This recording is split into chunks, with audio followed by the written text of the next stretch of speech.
In for Dale Shornack. I'm Cristina Mendonsa. We'll have that story in a moment. But first, there's apparently been an officer-involved shooting. It happened shortly after 3:15 in Stanislaus County near Highway 99 and Keys Road.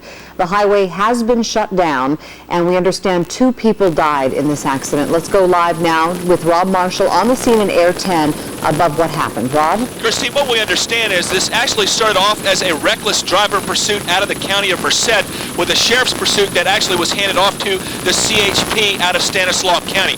As you can see, that pursuit did end here just south of Modesto in the town of Keys along Highway 99.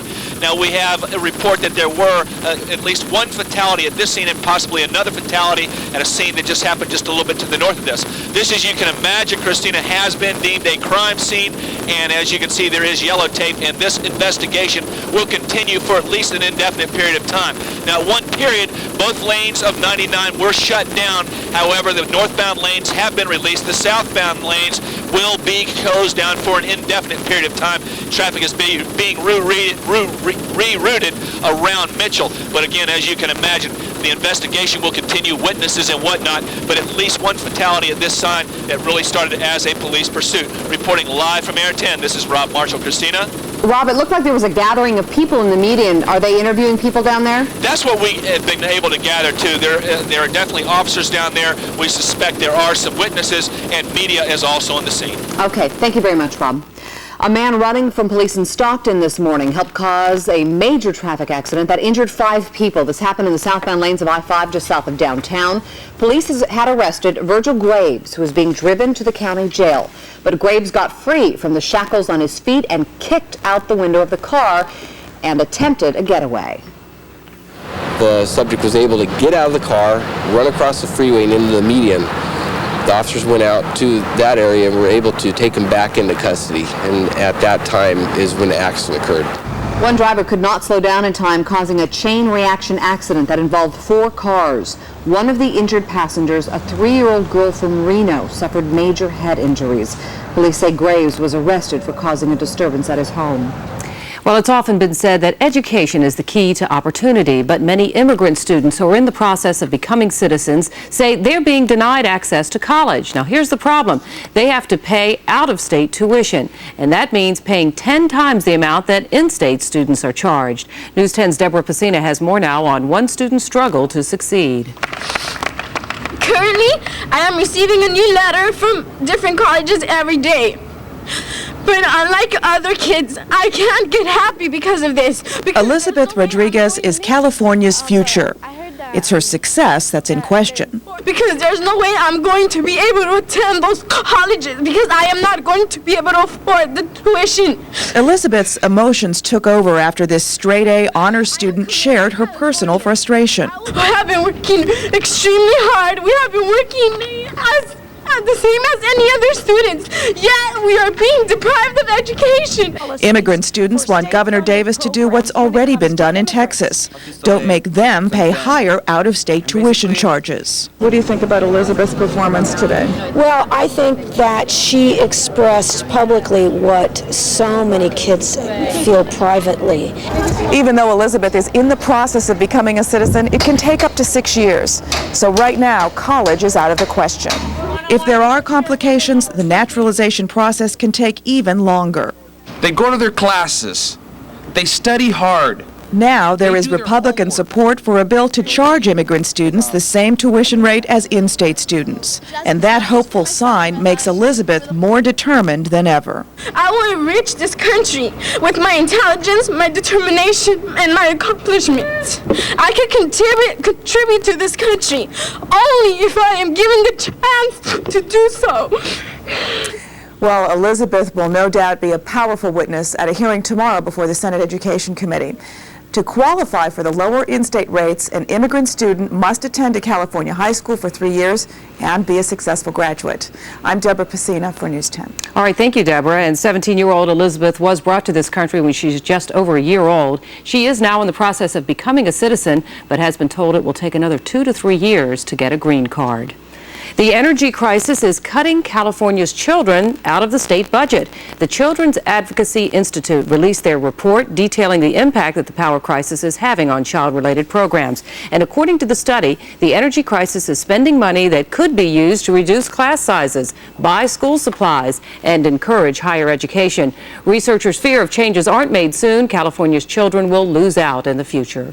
Sacramento's spring was a dry one, and it appeared the city was going to begin summer a little drier than usual. Then we saw rain yesterday, and it's clouding over again today with another system offshore. We have live team coverage. Chief Meteorologist Alyssa Lynn is live in the Weather Center for us with what we can expect for the rest of the evening. But first, News 10's Monica Woods is outside with how this weather is affecting people and their jobs. Well, it's definitely cooler. Yes, it is, and cloudy, and the wind is picking up as well. Chances are, if you've driven around town, you've probably seen houses like this one. Contractors usually do jobs like this during the dry summer months. But this unseasonably late shower system that's moving through is not only causing problems for them, but it could cost thousands for the homeowners. We're just halfway there, that wall. About 64 and a half. Construction is up and running today at this Southland Park home. This is was a single story house, and we're adding a second story to it. So as you can see, it's quite extensive. A job that will take another 6 months to complete, long before the rainy season gets here. But for the last couple of days, crews have had to switch to rain mode. When you've got a house that with the roof tore off like here, it probably takes you a good hour to tarp it and untarp it. But even houses that are not completely torn apart are subject to damage. All you really can do is just prepare for it. Luckily we caught it on the news, and so we put some heavy plastic down, and that's all you really can do. So the tarp goes up and over the bare top. And even with last night's shower, you can see how the water puddles. So an unprotected house in the rain can be quite costly. It could be anywhere from like $5,000 to $50,000 plus. If the ceilings start collapsing, wood floors and that stuff below.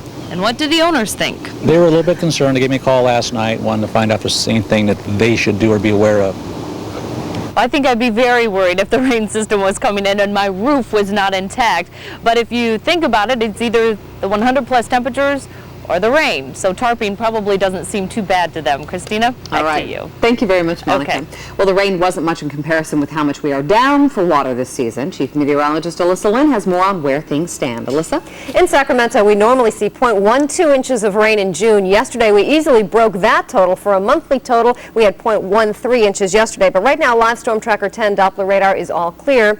Here's the radar echo pattern. There's not much out there. You would see much larger areas like we did yesterday if there was a heavy front moving through. The one is offshore, and it's kind of losing some of its punch. First off, how much did it rain? Most of this was yesterday. Nothing's fallen since midnight. Citrus Heights 0.12, Marysville 0.09 inches of rain, and Stockton 0.06. Same for Black Springs. So yesterday, 0.13 did set a record for a daily total. It was also more than our normal month. But so far this season, we've had 17.3 inches. So yesterday didn't really contribute much.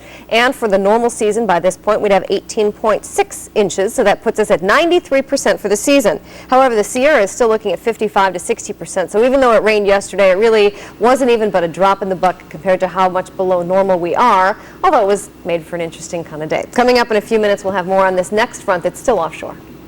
Thanks, Alyssa. We'll get back to you soon. Well, sheriff's deputies have stepped up their search for a suspected rapist along the American River Parkway. About 24 officers spent the morning along the parkway near Sunrise Boulevard. They've posted flyers with a composite drawing of the suspect who attacked and raped a jogger on the bike trail earlier this month. There was a second attack as well, probably by a different suspect. Deputies are also questioning homeless people who camp out along the parkway. Well, keeping the air clean could cost California drivers more at the pump. President Bush and the EPA are ordering California to continue adding ethanol or other chemicals to protect air quality. But a group of California legislators claim the state already exceeds federal standards for clean water and fuel. The federal mandate could make it harder to phase out MTBE. We cannot allow the status quo to maintain if we're concerned about our groundwater, if we're concerned about the potential carcinogenic effect of what we're now doing. And so this is common sense.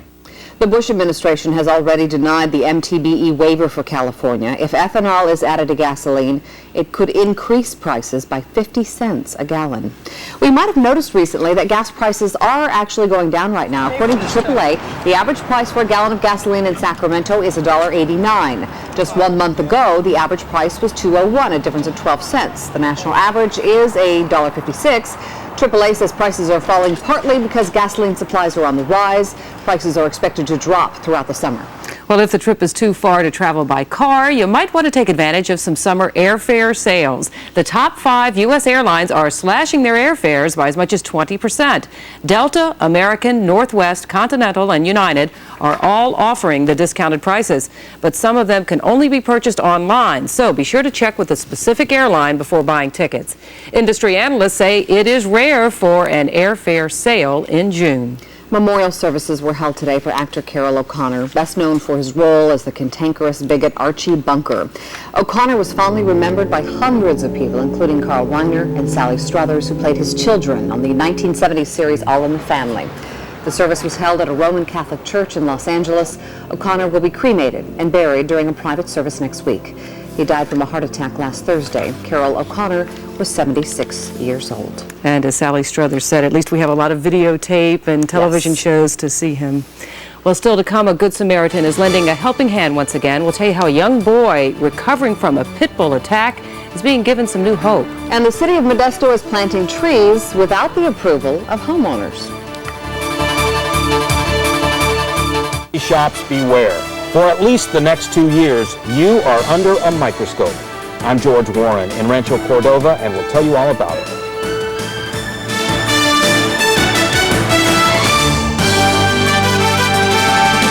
You're watching News 10 with Cristina Mendonsa, Dale Shornack, and Alyssa Lynn Weather.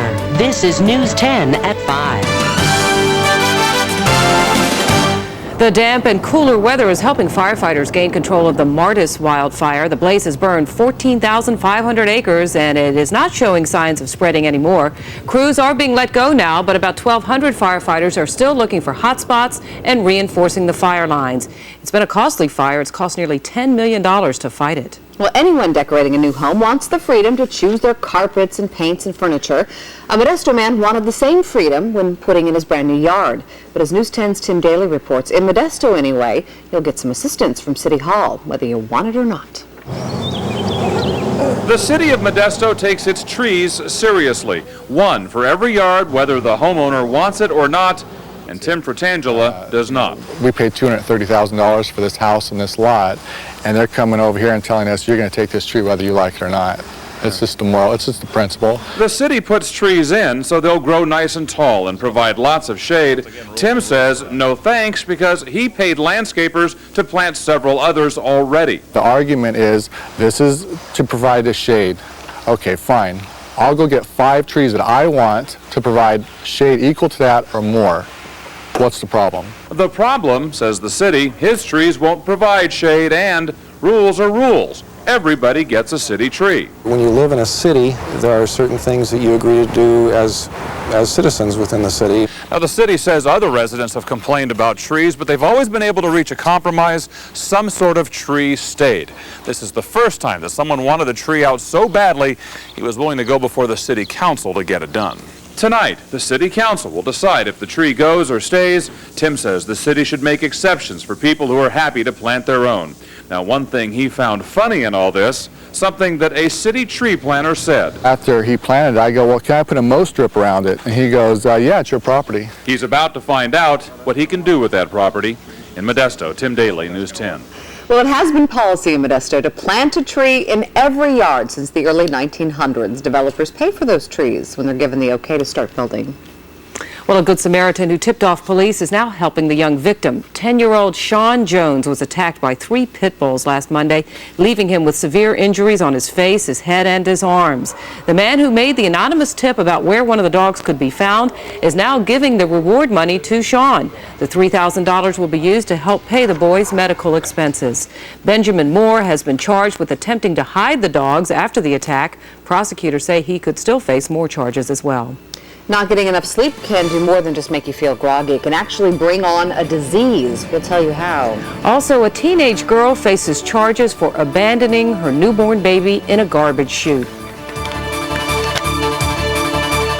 The baby thrown into a garbage chute over the weekend is doing fine. Police want to know what her mother was thinking, though. Investigators use scent dogs to track down the baby's 17-year-old mother.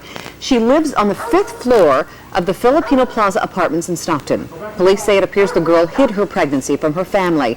Neighbors were relieved the mother of the newborn was found, but say she was the last person in the world they would have thought of to be the mother.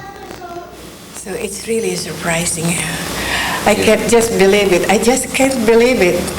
The mother is a very nice person, and the younger too, but then to do that, I can't believe it. The newborn was dropped down the 5th floor garbage chute, but landed safely. She is in the hospital in good condition. Her teenage mother has been released to her parents' custody and will be charged with felony child endangerment.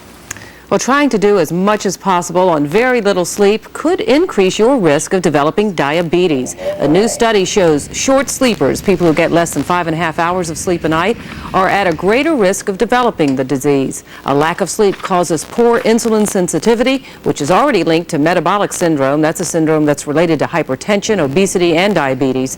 Doctors say getting 8 hours of rest is more beneficial than most people think. Disruptions in sleep can have profound effects on a number of endocrine problems, and insulin resistance could be a pre-diabetic situation that could affect many people who are sleep deprived in our society. Sleep experts predict Americans' more work, less sleep mentality will continue to fuel the diabetes epidemic. Right now, more than 16 million Americans have diabetes. Yeah, I know a few people who get 8 hours of sleep a night. I know, it's tough, especially when you have youngsters or Yeah. depending on what your job is, it's hard to get that much. Or if it's raining, like That's it was right. yesterday. In the summer, it changes things a lot. Well, today was a lot quieter, partly cloudy skies for everyone. There are some rain showers, but most of them are offshore. And the next low pressure cell is sort of moving back to the Pacific rather than this direction. Now, it can happen in summer that we end up with showers. That's why the June normal is over 1/10 of an inch of rain. Sometimes it's from the storms that build up over the Sierra, but in this case, let me show you what happened. We had an offshore cold frontal system. And there it is, yesterday afternoon. That's what the cloud pattern looked like. Now that low fell apart some and lost some intensity as it crossed through, eventually just becoming a weak low pressure cell. Now today there's another low pressure system, but let me show you what this one is doing. From here I'm going to take you off to the satellite loop and show you the low pressure cell itself. Here's the center of circulation, but it's starting to spread out a great deal. Look down at its southern sections here. As it spreads out, it's losing some of the energy. So most of the rainfall is coming up along the coast. So if you're north of 80, there's a chance for showers. But even as this thing passes through tonight and tomorrow, we'll call for a chance for rain, but I don't think it'll be as much of a downpour as it was yesterday. And for June, it was kind of a downpour. If that had happened in the middle of February, we'd have thought nothing of it because it really hadn't amounted to that very much. Outside today, partly cloudy skies. Not a bad afternoon, a lot cooler than average though. In Sacramento, right now it's 74 degrees. We have a west wind at 13 miles per hour. The humidity in Sacramento is at 49%. In Stockton, things are also looking fairly fair. The San Joaquin a little bit better than what it was in Sacramento in terms of sunshine. In Stockton, it's 80 degrees with a northwest wind at 4 miles per hour. The humidity is at 43%. The humidity, that was a big story yesterday with higher humidity values than what we're normally used to. By the time we've gotten to this afternoon, the humidity levels have improved slightly. The only place on live storm tracker 10 Doppler radar that I could see where it was raining was up here towards Colusa County. Just a few minutes ago, there was a shower north of Williams right on I-5. It's falling apart as well. Sacramento all clear and dry. Don't expect much more in the way of rain through the evening. Late tonight and early tomorrow, there's a chance for a few showers as the front finally pushes through, but it will weaken as it crosses California, just like yesterday's. But this one has a little less to work with. Humidity values, 47% for Sacramento, Fairfield 41%, Stockton the same. These 40% values are higher than average. Normally in summer, we're looking at afternoon humidity somewhere between 15 and 20%. It's felt a little more tropical. We'll gradually start to see a warming trend as we go through the work week. And there is one more chance for showers. That's tomorrow. The Bay Area could have some rain, especially the North Bay. 67 tomorrow, San Francisco. Lakeport with a high of 71 degrees. Fairfield, 73. Vacaville with a high of 76. For Sacramento tomorrow, up to 80 degrees. We'll call it mostly cloudy because we will have some times with and some without clouds. A few chances for showers tonight and early tomorrow, but for the most part, what you'll generally have is some clouds lingering around. Jackson, 74 degrees, and Placerville with a high of 71. For For Marysville, 78. The North Hills could see some showers tonight and tomorrow. Truckee with a high of 66 and Tahoe cool at 64 degrees. 5-day forecast, some clouds tomorrow. 85 Thursday, and then we warm up as we hit the weekend with highs in the lower 90s. Wow, looking good. Yesterday was one of those unusual but interesting kind of weather days. Yeah, we're enjoying it, actually. It's a nice break. Nice break. Thanks, Alyssa. Thanks. How well a person bounces back from the death of a spouse may have to do with whether or not they served as a caregiver to that spouse. A recent study showed long-term caregivers got healthier after the death of a husband or wife, partially because a difficult burden was lifted and partially because they had more time to adjust to the idea of being alone. Those whose spouse died suddenly suffered more health effects. They showed a significant increase in depression after death. They exhibited increased medication use, primarily antidepressant medication, and they also exhibited weight loss. People who were mildly involved in caregiving prior to the death were in between these two extreme groups. The study was published in the Journal of the American Medical Association. Dental patients are apparently not being warned about the dangers of mercury fillings, and because of that, a consumer group wants to abolish the state dental board. According to a state law, the board needs to adopt a way for dentists to warn patients about mercury exposure. Consumer groups say the board just isn't doing its job. We have a decaying and rotting state agency. Decaying and rotting teeth we need to pull out of the mouth. A decaying and rotting state agency we need to extract from the state of California and start over. Doctors say mercury exposure can cause cancer, birth defects, and nerve damage, but the American Dental Association says silver fillings, which contain just trace amounts of mercury, are safe to use. Well, a temper tantrum can quickly get out of control. You know that if you have little ones. We'll have some calming advice for when your child's anger explodes and the door slams.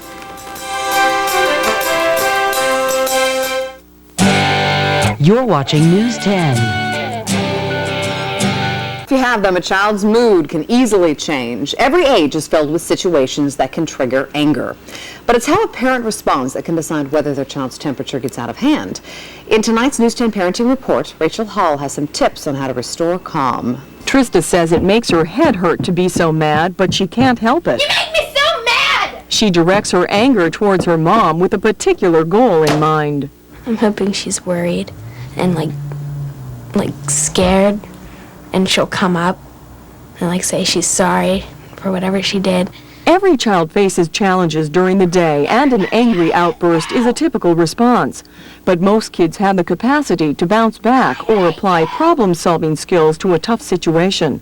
Parenting Magazine says if your child continues to rage long after conflict has ended, there may be cause for concern. When parents are thinking about We're working hand in hand together. The advantages really come into play since we're on every 10 minutes. Monica and I can share the information and pinpoint exactly.